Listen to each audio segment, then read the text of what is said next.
Hello guys, good morning. तो previous lecture के अंदर बच्चों हमने एक्सरसाइज 4.5 कंप्लीट कर ली थी। आज बच्चों एक्सरसाइज 4.6 करेंगे। बहुत ही इंपॉर्टेंट एक्सरसाइज है बच्चों, वेरी वेरी इंपॉर्टेंट एक्सरसाइज है। एक क्वेश्चन एग्जाम के अंदर पक्का पूछा जाता है यहाँ से, तो ध्यान देंगे बच्चों। ये जो हमारी एक्सरसाइज 4.6 है, इसके अंदर हमने जो एक्सरसाइज के अंदर बच्चों हमने जो सॉल्यूशन करने हैं बच्चों, वो आज हम करेंगे solution of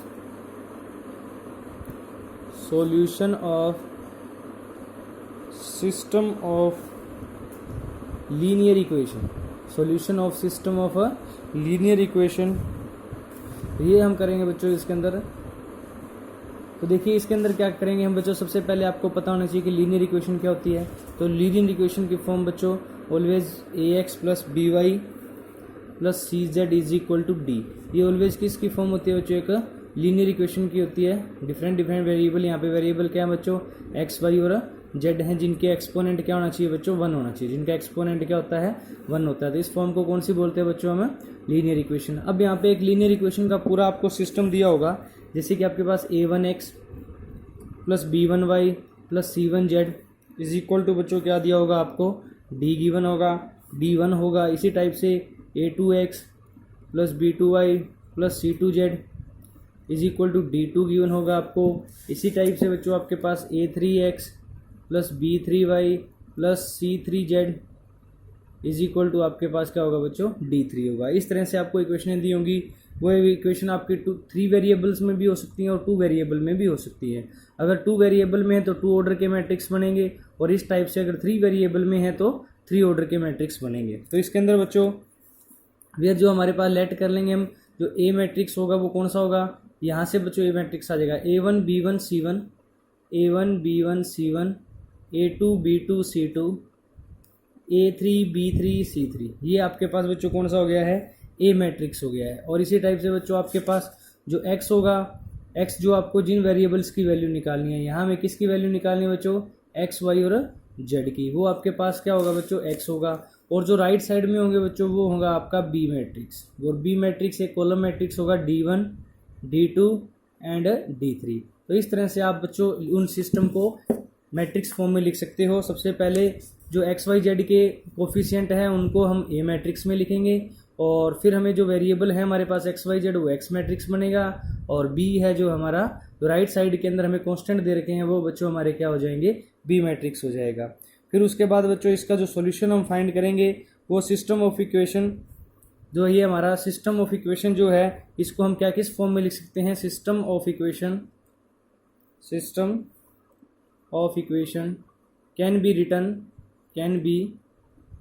written as ax is equal to B. इस फॉर्म में हम देखो ये सिस्टम ऑफ इक्वेशन लिखा गया है। ए आपके पास ये मैट्रिक्स है, एक्स ही है। जब इनकी मल्टीप्लाई करोगे तो यही आ जाएगा बच्चों आपका, is equal to B. B आपके पास ये है, देखो इक्वल में दिया हुआ है। तो हम सिस्टम ऑफ इक्वेशन को इस फॉर्म में लिख सकते हैं। उसके बाद देखिए हमारे पास जो आता है बच्चों, इस इक्वेशन को इनको सॉल्व करने से पहले आपको कुछ चीज़ें मैं बता देता हूँ। इसमें यहाँ पे आपको 2 चीज़ों के बारे में पता होना चाहिए, एक तो कंसिस्टेंट सॉल्यूशन के बारे में और एक इनकंसिस्टेंट सॉल्यूशन के बारे में। अभी हम बताते हैं कि कंसिस्टेंट सिस्टम कौन सा होता है और इनकंसिस्टेंट सिस्टम कौन सा होता है। तो देखिए कंसिस्टेंट सिस्टम, कौन सा कंसिस्टेंट सिस्टम होगा और कौन सा इनकंसिस्टेंट होगा। तो कंसिस्टेंट सिस्टम क्या होगा? If the system of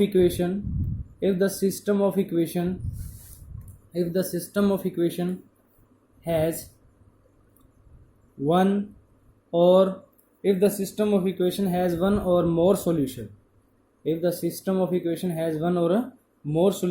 then it is said to be a consistent system। अगर किसी भी सिस्टम इक्वेशन के हमारे पास क्या है? ओनली 1 सोल्यूशन है या 1 से ज़्यादा सोल्यूशन है, तो वो सिस्टम ऑफ इक्वेशन कैसा होगा बच्चों? कंसिस्टेंट होगा। और दूसरा आपका होता है बच्चों कौन सा? Inconsistent system. इनकंसिस्टेंट में क्या होगा? इनकंसिस्टेंट सिस्टम इसके अंदर क्या होगा बच्चों? If a system of equation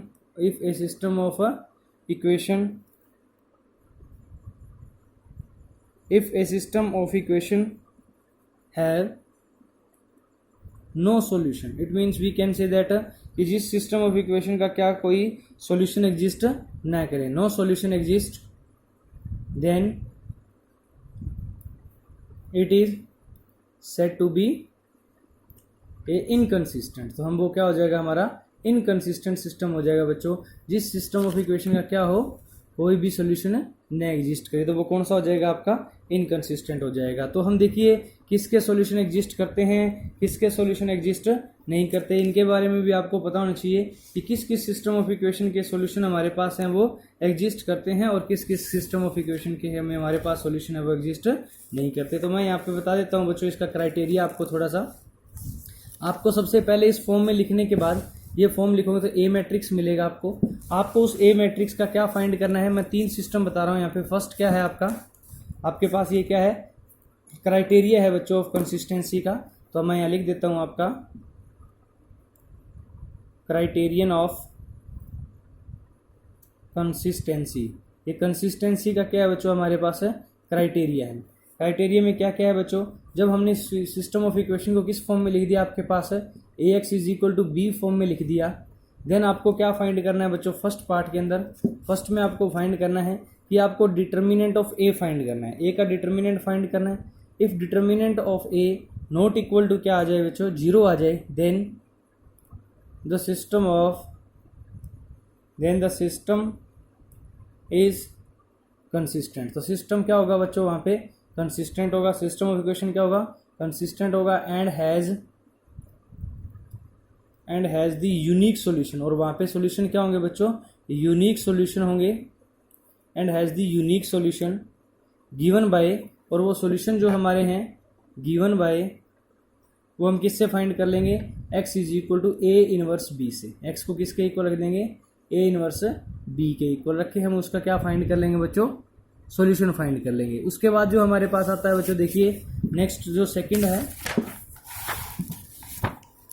जो हमारे पास सेकंड है, सेकंड क्या है, सेकंड आपके पास है कि अगर आपके पास इफ ए डिटर्मिनेंट 0 आ जाए, मान लो if determinant A is equal to क्या आ जाए बच्चों, 0 आ जाए, एंड तो हमें क्या फाइंड करना पड़ेगा बच्चों, एडजॉइंट ऑफ ए फाइंड करना पड़ेगा, और उसकी किससे मल्टीप्लाई करनी होगी, बी से, इज इक्वल टू क्या आ जाए, वो भी क्या आ जाए बच्चों, 0 आ जाए, देन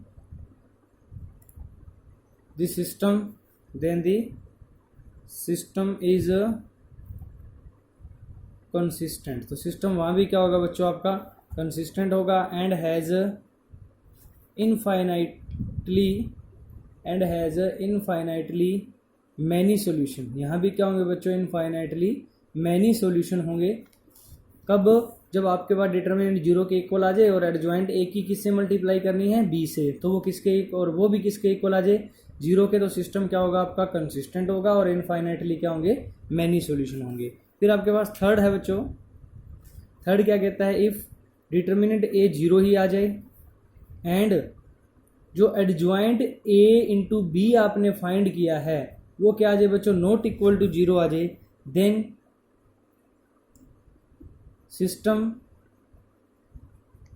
इज इनकंसिस्टेंट। तो सिस्टम क्या हो जाएगा बच्चों, आपका इनकंसिस्टेंट हो जाएगा, and system is inconsistent and no solution exist. तो वहाँ उस केस के अंदर बच्चों आपके कोई भी सॉल्यूशन एग्जिस्ट नहीं करेंगे। तो ध्यान रखना, ये तीनों कंडीशन बहुत इंपॉर्टेंट कंडीशन है। यहाँ से आपको पता चल जाएगा कि आपके पास किस किस सिस्टम, कौन सा सिस्टम कंसिस्टेंट है और कौन सा सिस्टम क्या है बच्चों आपका इनकंसिस्टेंट है। उसके बाद जो आपके पास आता है बच्चों, इसी के अंदर एक टॉपिक और आता है, एक वर्ड जो मैं आपको बता देता हूँ यहीं, homogeneous equation, homogeneous and non homogeneous system, non homogeneous system, homogeneous and non homogeneous system. ये सिस्टम भी आपको पता होना चाहिए, होमोजीनियस और नॉन होमोजीनियस क्या होता है बच्चों। तो ये system of equation, a system of equations A X is equal to B, क्योंकि ये होता है बच्चों system of equation, A X is equal to B is called a homogeneous is called a homogeneous system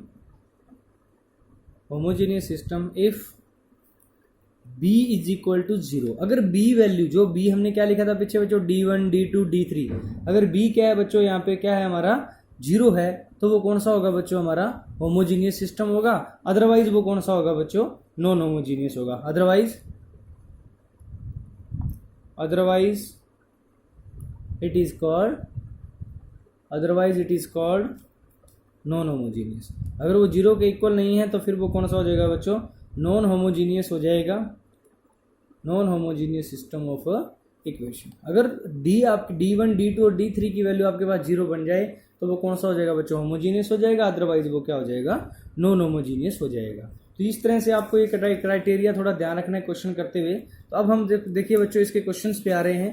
question है जो हमारी exercise 4.6 का जो फर्स्ट क्वेश्चन है, इसके अंदर क्या पूछा गया है बच्चों, देखिए इसने बोला है कि examine the consistency of the system of equation, कि इसकी कंसिस्टेंसी बतानी है आपको। यहाँ सॉल्यूशन नहीं पूछा गया, आपको क्या पूछा गया, ओनली और ओनली कंसिस्टेंसी बतानी है कि कौन कौन सी यहाँ कौन सा कंसिस्टेंस है और कौन सा इनकंसिस्टेंस है। तो देखिए पहला क्वेश्चन क्या है हमारे पास, x plus 2y is equal to 2 है and 2x plus 3y is equal to बच्चों क्या है आपके पास 3 है। तो यहाँ आपको कंसिस्टेंसी बतानी है। तो आपको सबसे पहले ये दिया हुआ है, तो आप इस पे ऐसे लिख सकते हो बच्चों, आपको ए मैट्रिक्स लिखना है। ए क्या है यहाँ पे 1 2 2 3, और फिर आपके पास multiply variable X and Y is equal to जो बच्चों आपके पास हो जाएगा वो कौन से हो जाएंगे, 2 एंड 3। तो देखिए इस तरह से इनको मैट्रिक्स फॉर्म में लिख लिया।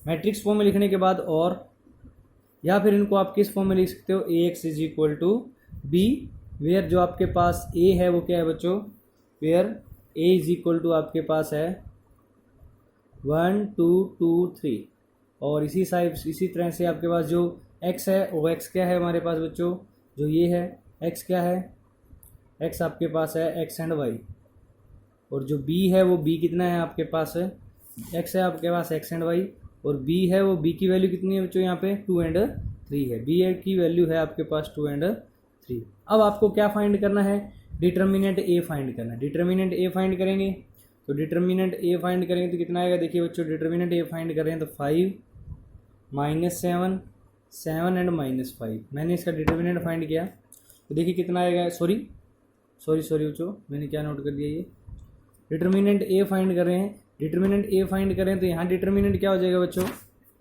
डिटर्मिनेंट किसका फाइंड करना है अपने को, 1 2 2 3 का डिटर्मिनेंट फाइंड करना है अपने को।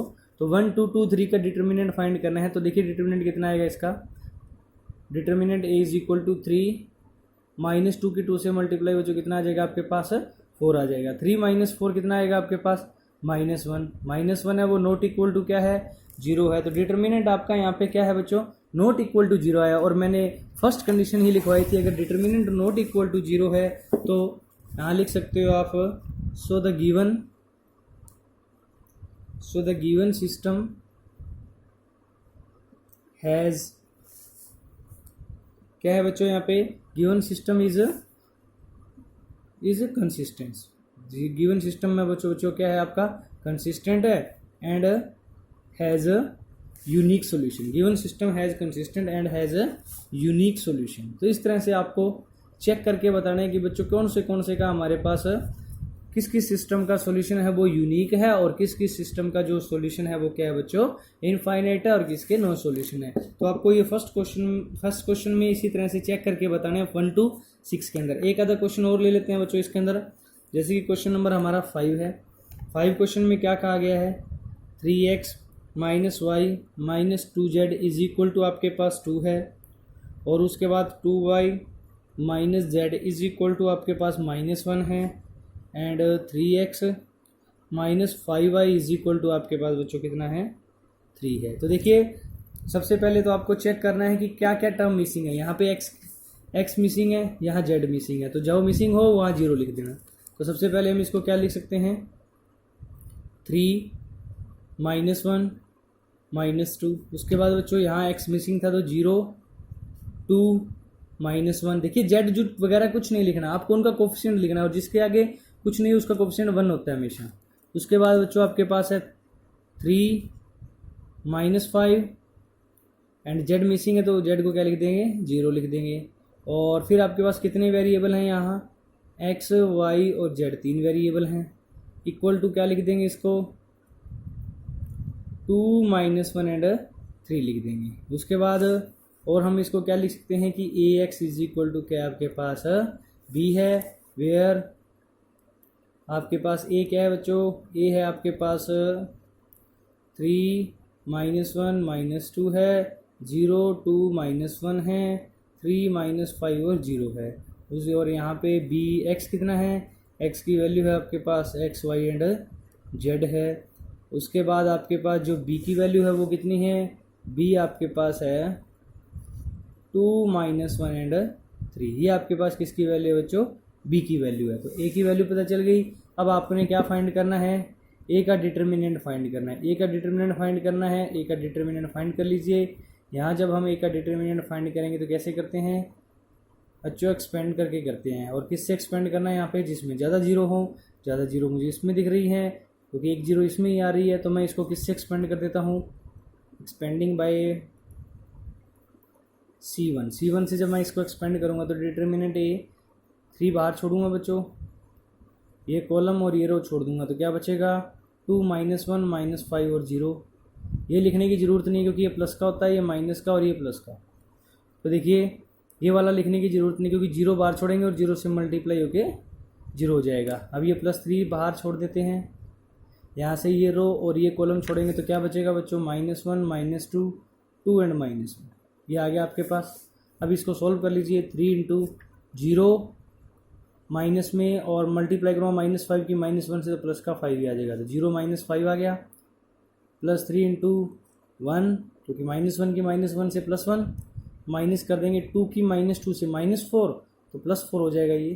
तो यहाँ से देखिए कितना आया बच्चों आपके पास, ये 3 की -5 से -15, 4 एंड 1 5, 5 की 3 से मल्टीप्लाई +15। तो देखिए यहाँ डिटर्मिनेंट कितना आ गया बच्चों, 0 आ गया। और डिटर्मिनेंट 0 आ गया तो आपको क्या चेक करना है, where determinant a is equal to 0। तो determinant a is equal to 0 है तो आपको क्या चेक करना है, अब आपको क्या फाइंड करके देखना है बच्चों, आपको फाइंड करना है सिस्टम ऑफ इक्वेशन। क्या होगा सबसे पहले तो ये बताइए, कंसिस्टेंस भी हो सकता है और इनकंसिस्टेंस भी हो सकता है। तो हमें क्या फाइंड करना है, where system of equation is either, या तो क्या होगा बच्चों, इज आइदर इनकंसिस्टेंट और क्या हो सकता है बच्चों, अगर ये इनकंसिस्टेंट है तो आपके पास क्या हो सकता है कि सिस्टम ऑफ इक्वेशन इनकंसिस्टेंट और कंसिस्टेंट, कुछ भी हो सकता है दोनों में से। अब हमें क्या फाइंड करना है, नाउ हम फाइंड करेंगे बच्चों एडजॉइंट a इंटू बी को फाइंड करेंगे। तो सबसे पहले हमें क्या फाइंड करना पड़ेगा, a का एडजॉइंट फाइंड करना पड़ेगा और फिर हम उसकी मल्टीप्लाई करके देखेंगे किससे, b से। तो हम ये कंप्यूट कर लेते हैं, क्या फाइंड करते हैं, एडजॉइंट a इंटू बी, ये फाइंड करना है आपको। ये फाइंड करना है तो आपको एडजॉइंट निकालने के लिए क्या निकालने पड़ेंगे, कोफैक्टर निकालने पड़ेंगे बच्चों, कोफैक्टर ऑफ a के कोफैक्टर निकालने हैं आपको। तो a के कोफैक्टर कैसे निकालेंगे, a के कोफैक्टर निकालने के लिए सबसे पहले कोफैक्टर को कैपिटल C से डिनोट करते हैं, C11 -1 की पावर 2। देखिए कोफैक्टर हमने पीछे निकाले थे, क्या बचेगा आपके पास, आपके पास फर्स्ट के मैं कोफैक्टर निकाल रहा हूँ तो आपके पास a, इसके मैं कोफैक्टर निकाल रहा हूँ तो ये कॉलम और ये रो, 2 -1 -5 0, 2 -1 -5 0, 2 -1 -5 एंड 0। तो इस तरह से आपको इसके कोफैक्टर निकालने हैं तो कितना आ जाएगा, पॉजिटिव ही आ जाएगा, 0 माइनस करेंगे बच्चों +5 तो ये आपके पास -5 आ जाएगा। फिर C12 निकालेंगे तो -1 रेज़ टू पावर कितनी, 3। तो देखिए आपके पास बुक है, इसमें चेक करते रहिए कि मैं इसमें डायरेक्ट लिख रहा हूँ। तो देखिए फिर हम किसके कोफैक्टर निकाल रहे हैं बच्चों, C12 के। तो C12 के अंदर कोफैक्टर निकालेंगे तो यहाँ पे C12 आपके पास, मैं यहाँ एक बार साइड में यहाँ मैट्रिक्स लिख लेता हूँ ताकि पेज बार बार आपको फोल्ड ना करना पड़े। तो देखिए आपके पास है 3 -1 -2 3 -1, 3 -1 -2 है।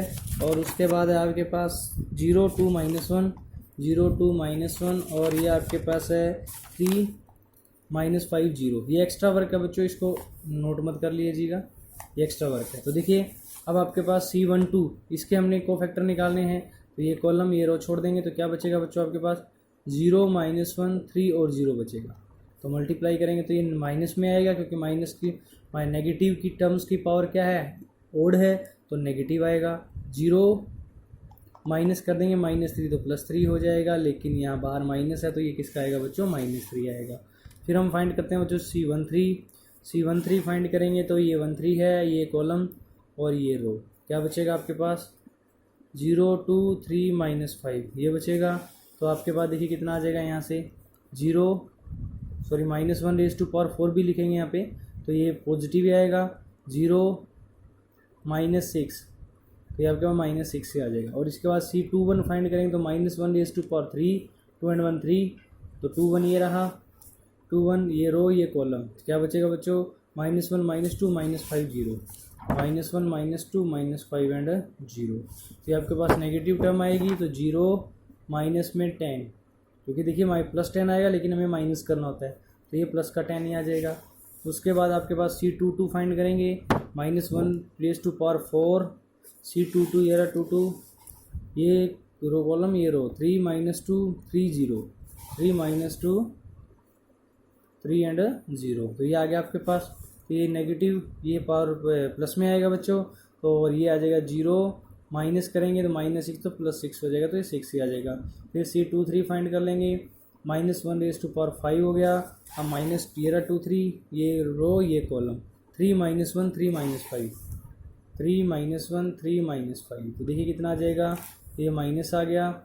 -15 माइनस कर देंगे तो प्लस का 3 हो जाएगा ये, तो आपके पास आ गया यहाँ से -12, तो ये +12 आ जाएगा। उसके बाद बच्चों आता है C31, तो C31 -1⁴, 3 and 1 4, तो ये रहा बच्चों 3 1 ये रो ये कॉलम, -1 -2 2 -1, -1 -2 2 -1, तो ये आपके पास कितना आ गया है, पॉजिटिव आ जाएगा। तो 1 माइनस में -4 तो +4 हो जाएगा, तो ये कितना आ जाएगा बच्चों आपके पास 5 आ जाएगा। उसके बाद आता है C32, तो -1⁵ हो जाएगा, तो 32 ये रहा बच्चों आपके पास 32 ये कॉलम ये रो, 3 -2 0 -1, 3 -2 0 -1, तो ये कितना आ जाएगा, ये नेगेटिव में आएगा, ये आ जाएगा -3 -0, तो ये आपके पास +3 आ गया। और लास्ट बच्चा है इसके अंदर बच्चों C33, तो C33 कितना आ जाएगा, -1⁵ हो जाएगा, -1⁵, ये रहा 3 3 ये कॉलम ये रो, 3 -1 0 2, 3 -1 0 एंड 2, तो देखिए यहाँ सॉल्व करेंगे तो पॉजिटिव ही आएगा, पॉजिटिव आएगा तो 6 -0 6 ही आ जाएगा बच्चों आपके पास। तो ये आपके पास। अब हम एडजॉइंट फाइंड कर लेते हैं। एडजॉइंट ऑफ ए किसके इक्वल होता है बच्चों, जो कोफैक्टर आए हैं उनका क्या कर देना है, अपने को ट्रांसपोज कर देना है। जो कोफैक्टर आए हैं उनका ट्रांसपोज। तो कोफैक्टर क्या आए हैं बच्चों, कोफैक्टर आया आपके पास -5 -3, उसके बाद आया बच्चों -6, उसके बाद आया है आपका 10 और 6 12 5 3 एंड 6, ये आपके पास कोफैक्टर आ गए हैं। इनका क्या कर देना है, ट्रांसपोज करेंगे तो कितना आएगा, -5 -3 -6 आ गया, 10 6 12 5 3 6। इस तरह से आपके क्या हो गए बच्चों, कोफ एडजॉइंट आ गया है। और एडजॉइंट आने के बाद नाउ हमें क्या फाइंड करना है, adjoint of A into B find करना है बच्चों। तो एडजॉइंट जो आपके पास आया है -5 -3 -6 10 6 12 10 6 12 5 3 6 की मल्टीप्लाई कर देनी है बच्चों किसके साथ, बी के साथ।